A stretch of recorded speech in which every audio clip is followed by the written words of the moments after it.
against an antigen, it's going to take a lot longer than this, which is really an advantage. Thank you.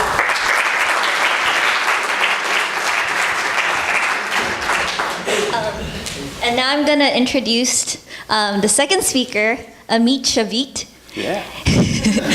I got the pronunciation right. He is a fourth-year PhD student in the CBE department in Dr. Rob Riggleman's lab. And he went to undergrad at UMass Amherst.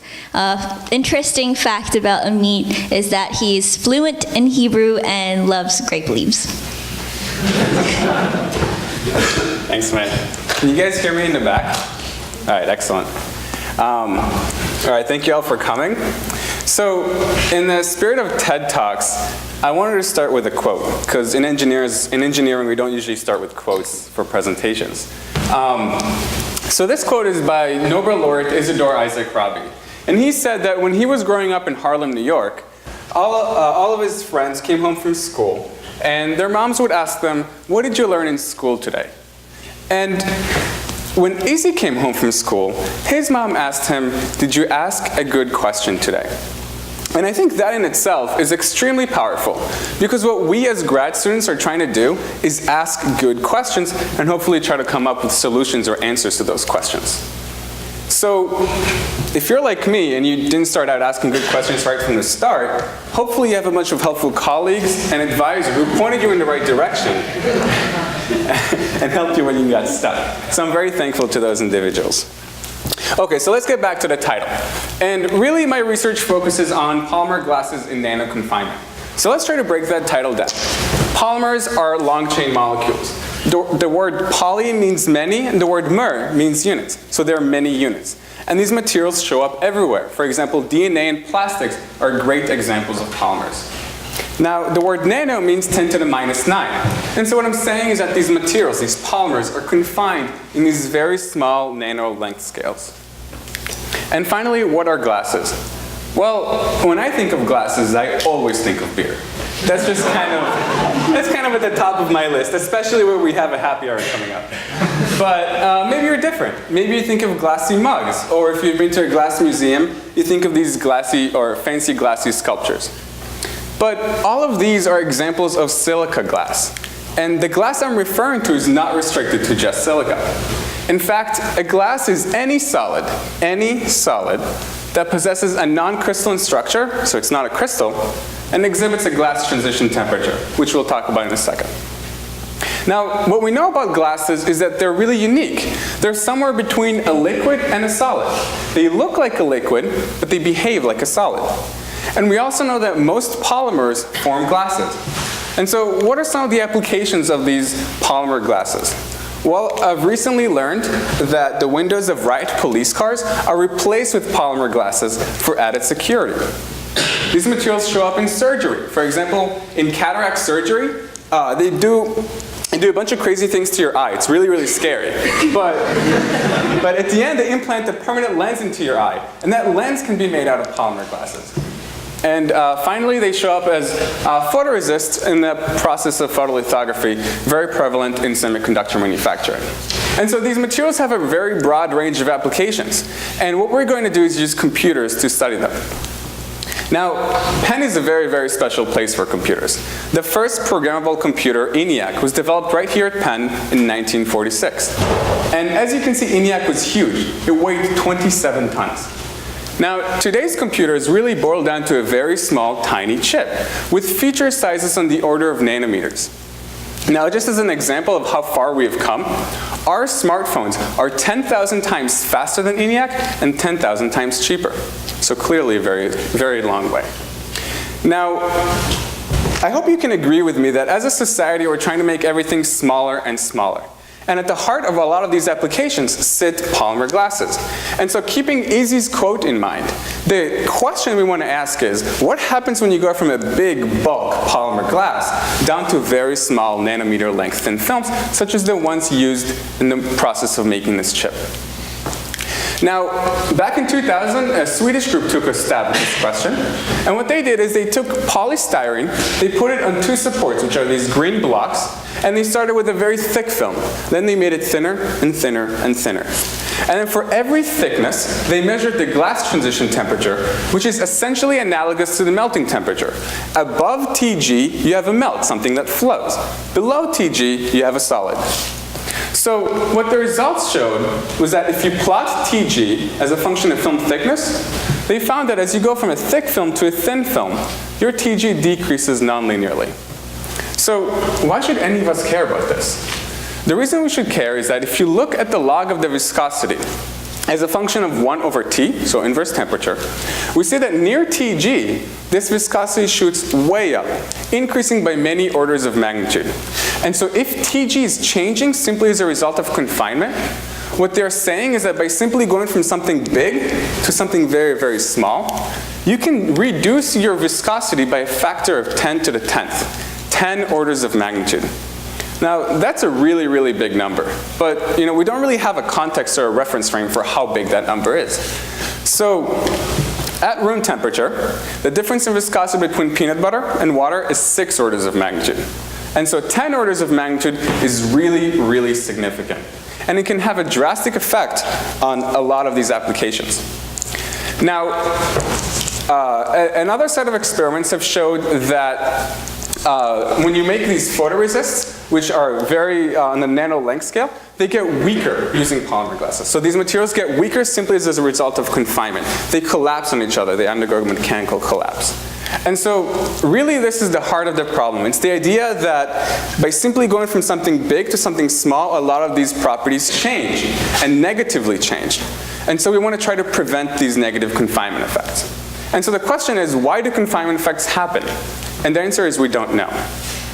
But some experiments point to the fact that when you confine something, you're making it smaller. There's a very thin layer at the surface which behaves differently than the rest of the material.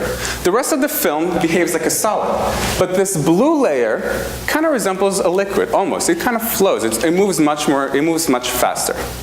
And so our goal is to use molecular simulations to understand the physics behind this layer. Because if we can understand it, maybe we can control it. And if we can control it, maybe we can prevent these negative confinement effects and engineer more robust materials. So in this talk, I'm going to refer to these first 2 steps of the process. And I keep mentioning computer simulations, but what are computer simulations? So with a show of hands, who has seen that equation before? Yeah, all right. Pretty much everyone here. Right? That's Newton's second law. So since all of you are familiar with this equation, let's throw a bunch of other equations. Just kidding, let's not do that. Really what we want to do is know what we give the computer and what the computer gives back to us.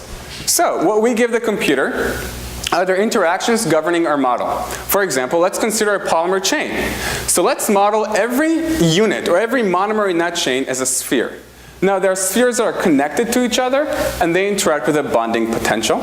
And there are spheres that are not connected to each other, and they interact with a non-bonding potential. So once you have these potentials in place, you can get your force, feed that into Newton's second law, so that once you know your force on every individual particle, you know exactly where that particle wants to go. And so what the computer gives back to us are trajectories of these particles in space and time. Now, we want to study this confinement problem, so we're going to work with 2 systems. One system is a very big bulk polymer system, and the other one is a very small 25 nanometer in thickness film. Now, before I continue, I just want to mention one quick note on units. So on a computer, it's much more convenient to work in dimensionless units because we don't want to carry around conversions from grams to kilograms to pounds. And so, for example, our computer temperature or computer glass transition temperature is 0.44, but in real units it's 100 Celsius. You can always make the conversion from dimensionless to dimensional units. Okay, so we're trying to study the effect of confinement. We're trying to study the physics of this mobile layer. And so the first thing we wanted to ask is, can we even simulate it? Because if we can't simulate it, there's no reason to proceed. So what I'm showing you right now is a movie of my film in time. And what I hope you can at least qualitatively see is that there's a layer directly at the top of this film, which appears to be moving much faster than the rest of the film. The rest of the film appears to behave like a solid. And so this is really, really great because it means that our simulations are in line with experiments. It means that we can use these simulations to study the physical phenomena which governs these experiments. And so let's try to provide experiments with a molecular understanding of what's actually happening. So let's try to understand this better. For example, how thick is this layer? So to measure its thickness, we're going to take our film, break it down into many different layers. And then for every layer, we're going to calculate the correlation in structure as a function of time, which is plotted here. Now that sounds really, really complicated, so let's walk through that. Basically, every curve here belongs to a layer. The faster these curves decay, the faster the particles are moving in that layer. And so, for example, the surface layer here decays much faster than the one in the middle. That means that particles at the surface are moving much faster than the particles in the center of the film. And again, that's comforting because that's in line with the movie we just saw. We saw the mobile surface layer, and we saw particles in the center of which are kind of stuck. Now, using this data, we can actually get relaxation time profiles, which are functions of position in the film. So for example, a z of 0 corresponds to the center of the film, and a z of plus 15 corresponds to the upper surface.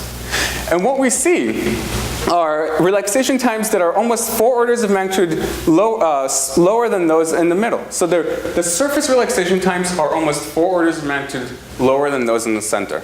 So why are they lower? They're lower because if things move faster, it takes them less time to relax. And so since the particles at the surface are moving faster, they have a lower relaxation time. Now using this profile, we can actually get a thickness of this mobile surface layer. For example, we can start in the center and work our way outwards and see where the relaxation times are different by more than 10%. For example, right here. So we say from here to the end is the thickness of this mobile layer, which is about 4 nanometers. It's kind of a crude measure of the thickness. So what have we done? We've been able to simulate mobile surface layers and see how thick it is, or at least kind of crude measure of it. So the next question is, how does this thickness change with temperature?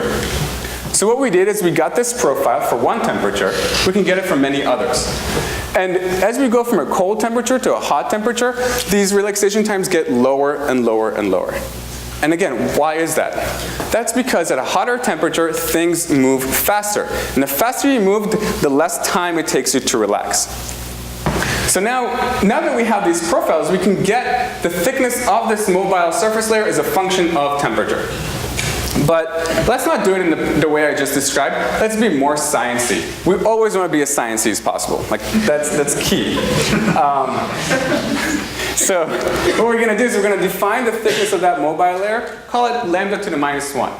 And we're going to come up with an equation which fits this data and has lambda to the minus 1 in it as a fit parameter. So don't worry too much about the equation itself. Notice that the fits are quite good. And lambda to the minus 1 is right there, allowing us to plot the thickness of this mobile layer as a function of temperature. And we see that as we go from a hot temperature to a cold temperature, this thickness doubles. Okay, let's pause for a second. We've been able to simulate this mobile surface layer, see its thickness, and now I've just shown you how the thickness changes as a function of temperature. So in the last part of the talk, I really want to try to address what controls the thickness of this layer. Because if we can find what controls it, we can prevent it. So when we're looking for a property which controls it, let's look in the bulk. Because experimentally, it's always much easier to work with something big rather than something very, very small. So we stumbled across this idea of cooperative motion. Basically, if you look at a glassy system, what you'll see is that particles are kind of stuck. They don't move by much. This green particle kind of vibrates around and is stuck in what's called a cage. Now, the only way that green particle can exit that cage is if surrounding particles move out of the way. They have to move together and clear the path for this green particle to exit. So what we can say is that the number of particles that have to move to clear this path, let's call that number Ls, some measure of cooperative motion. So what we did is we measured Ls in the bulk, this cooperative motion in the bulk, and we saw that it also increased as temperature decreased. So then we said, all right, well, since these two length scales do kind of the same thing, maybe this cooperative length scale in the bulk controls this mobile surface layer thickness. And if that is the case, then the ratio between these two length scales should be constant as a function of temperature. And what our simulations and results showed us is that the ratio appears to be constant, allowing us to conclude that we've been able to find a bulk property which seems to control the thickness of this mobile layer. So let's try to summarize everything. We started with polymer glasses, which have a very broad range of applications. But a lot of these applications require these polymer glasses to be confined to very small length scales. But when you confine these materials, a lot of things change. For example, they get weaker. The glass transition temperature can shift. Now, some experiments point to the fact that the reason these changes are happening is because a very thin layer directly at the surface behaves differently than the rest of the material. So, our approach was to use molecular simulations to directly understand the physics behind this layer. And we're able to quantitatively measure the thickness and how it changes with temperature, as well as find a bulk property which seems to control it. So the next steps would be to fine-tune this thickness to prevent these negative confinement effects and hopefully engineer more robust and better and enhanced materials. So we end back with Izzy's quote. And I hope I've convinced you that computer simulations can be extremely powerful. So that maybe we can modify this quote to read, did you ask a good question today? And if so, how can you answer it using computer simulations? Thanks.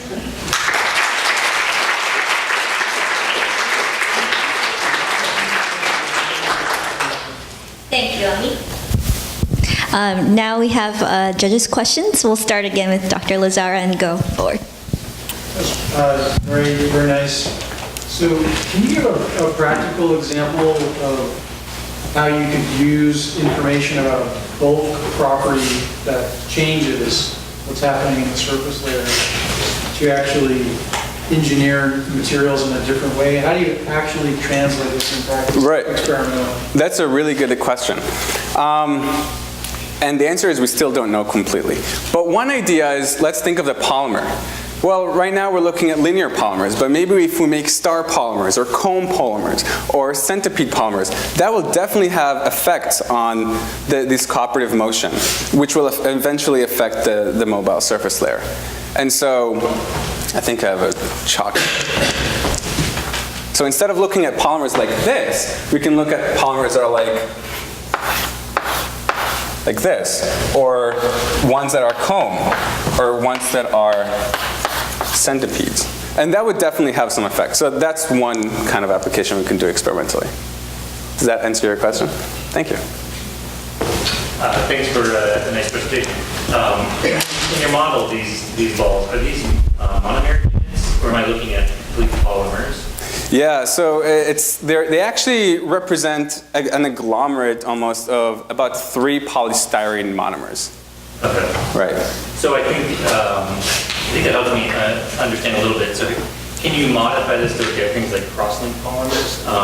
And is there this same effect in cross-linked polymer where there's less mobility anyways?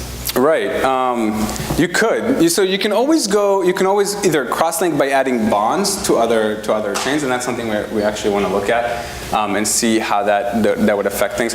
A lot of this stuff is still unknown. It's very much in current research, but do notice that we're kind of at a coarse grain, kind of zoomed out level, and so you can always get finer. So you can always simulate the individual carbons or hydrogens or oxygens, but we don't know how crosslinks would in turn affect this cooperative length scale or a mobile surface layer, but it does make things generally stronger, like mechanical properties. Did that answer your question? Yeah. Okay, cool, excellent. Cool stuff. Thanks. Very interesting. So one question I had was when I think about your simulations having these chains that sort of just terminate at the free surface. In reality, you might imagine that there's some surface chemistry, maybe there's some residual solvent that sits at the surface or oxidation that happens. I would imagine that surface chemistry might radically change the surface dynamics. Is that something that you think you can address in your simulations? Not in these simulations, but that is definitely something you could address if you go like atomic scale. Let's see if we can address it in this scale. I think, so the one thing I didn't mention is that we have a free surface, and we're kind of simulating it in vacuum almost. But you could imagine putting it on a complete substrate, and that's where you could sort of replicate positive or negative interactions with the substrate. So you can say, okay, well, the polymer and the substrate attract each other, so they like each other. And what people have done that, they have shown that those results or those simulations match experiments pretty well. But yeah. Thanks. Yeah, so one more question from the floor. Mike. Very elegant explanation of a very complex topic. Where do you stand, so on in polymer film, where do you stand on whether you see 2 TGs or 1 TG? So like that surface layer is very mobile.